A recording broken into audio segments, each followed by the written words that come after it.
Personal na pinangunahan ni Police Brigadier General Ponce Rogelio I. Peñones Jr., Regional Director ng Police Regional Office 3, ang inspeksyon sa mga evacuation center sa May Kawayan City, Bulacan, kabilang ang May Kawayan Sports Complex nito lamang Huwebes ika-24 ng Hulyo taong kasalukuyan. Sa pagbisita, sinuri ang kahandaan ng mga pulis at kaagapay na ahensya sa pagtugon sa pangangailangan ng mga evacuees.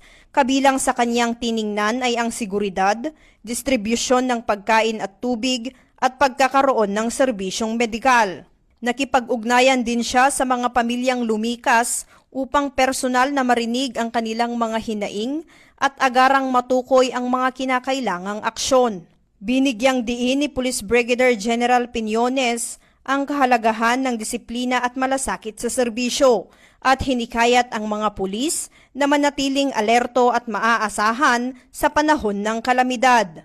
Ang kanyang pagbisita ay alinsunod sa direktiba ni PNP Chief Police General Nicolas Torre III na agarang 5 minutes response na layong tiyakin ang mabilis at epektibong pagtugon sa mga sitwasyong pang-emergency. Patuloy ang Pro-3 sa pakikipag-ugnayan sa mga lokal na pamahalaan at ahensya upang mapabilis ang paghahatid ng tulong sa mga apektadong mamamayan.